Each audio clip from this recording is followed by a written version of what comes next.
What they do is they give you these shots. They're called Puregon shots. That's the brand name.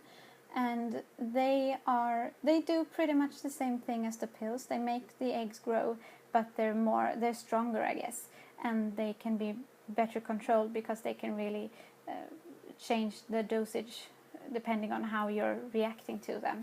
I think I got 50 units or something like that at the start, and I think I took those for 2 weeks or something like that.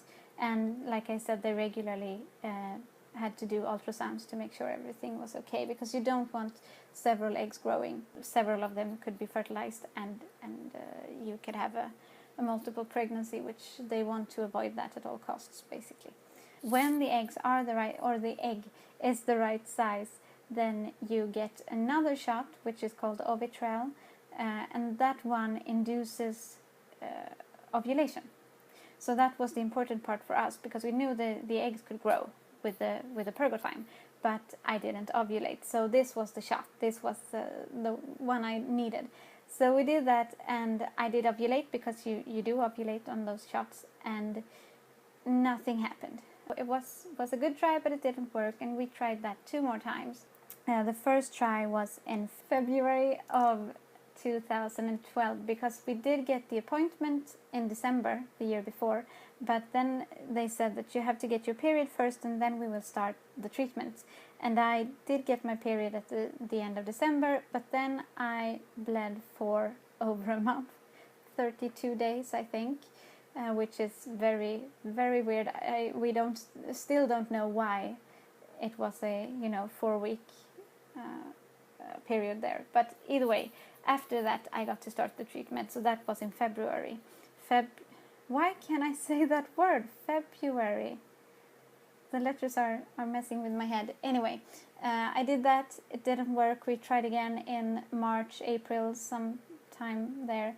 It didn't work. We tried again in May. Didn't work. And I got to the doctor's office to just check that everything was okay so we could do another treatment. And the doctor found a cyst on one of my ovaries, which is not scary. Well, it is kind of scary, but it's not dangerous at all. As far as I can understand, it's pretty common. Most women have cysts on their ovaries at one time or another in their life. And for most people, I think they just kind of go away on their own within a month or so. But for some people, they do grow to a very big size so that they hurt. They can even burst inside your ovary, and then you get lots of pain and you pretty much have to go to the ER. So that was kind of scary, but it wasn't dangerous. But he said that with the cyst we can't do another treatment now. You have to wait for the cyst to go away on its own, and that's going to be at least a month. But then he said also that you probably should look into the IVF option, because this isn't working. And so yeah, and we were on the list, so we couldn't do much. But then just a few weeks later, in June, we actually got a letter from the hospital here in Stockholm who do IVF treatments, and they said that you can come on this appointment and we'll talk about it, and then start IVF if everything is okay. So we were thrilled about that. I had kind of resigned myself to the fact that I'm probably not going to have my baby. It's going to be no baby or adoption. So that's where my mindset was. But we went to that appointment, and they said that everything is good. We're going to start a treatment, and that treatment started with Puregon shots again, the same shots I had taken all that spring or the beginning of the year, only with a much, much higher dose. Because with IVF, you don't want to make sure that only one egg grows. You want lots of eggs. You want as many as possible.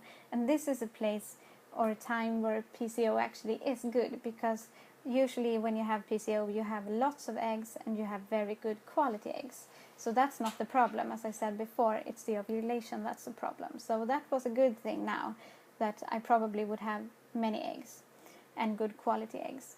So I took those shots for a week or 2 or something, and then I took again the Ovitrel shot that makes you ovulate, and then a day later I went into the hospital and they took the eggs out.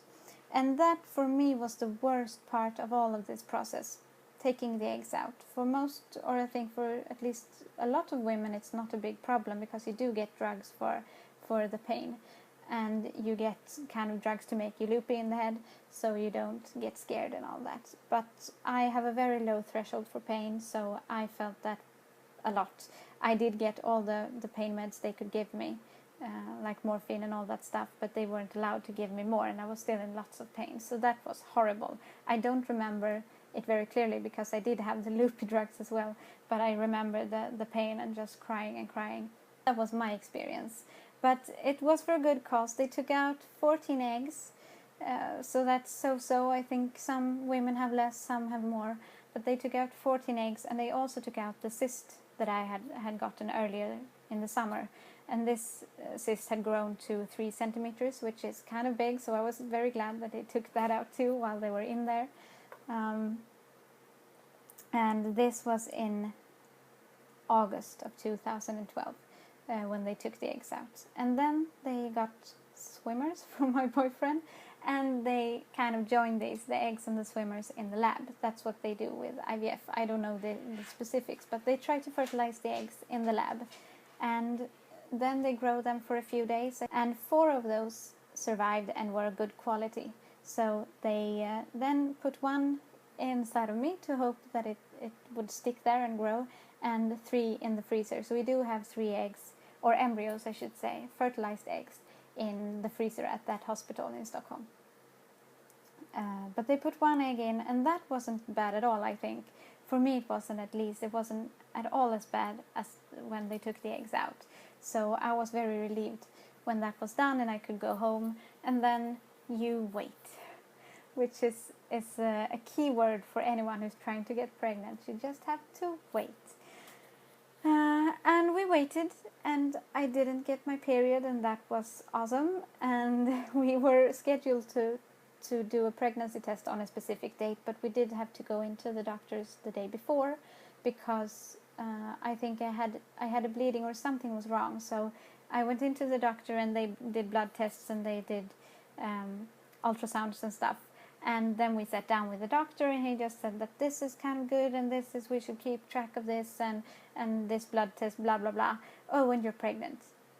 That was pretty much how we learned that we were gonna have a baby. And if I started crying, and my boyfriend was shocked. And I think this doctor, I don't know, he's been working, I think, with fertility stuff for a long time, and I think it was very, or kind of at least, insensitive of him to just tell us just like that, just blurt it out like he was saying that it was raining outside. We did do the test the next day just to be sure, but we had already found out that we were pregnant. So this whole thing about doing the pregnancy test and looking for those 2 blue lines or whatever that you picture, we didn't get that because we already knew. But that's how Tyrion was conceived, and that was, as I said, in August or September of 2012. So that's our story. Then I guess I could also say that I got sick from the treatment. If you do get too much hormones, your body can react to that, and I didn't get any side effects while I was taking these shots. Well, I mean, I was hormonal, like most women are, and especially when you get that much hormones, but I didn't get sick or anything. But then I think a few days or a week after I knew I was pregnant, I started getting bloated. My tummy got really big, and I felt sick. I felt horrible, so I went in for checkups, and they found out that I had been overstimulated by the hormones. My body, I don't know why it reacts that way or exactly what happens, but my body was reacting to the hormones only a bit later. And I actually got very bloated, which you get because their fluid forms or stays in your stomach. And I had a lot of fluids, and I looked kind of like 5 or 6 months pregnant already, so that was kind of awkward. That was a bit early, and it's just you're in a lot of pain, and you don't want to do anything, and I wasn't allowed to do much at all.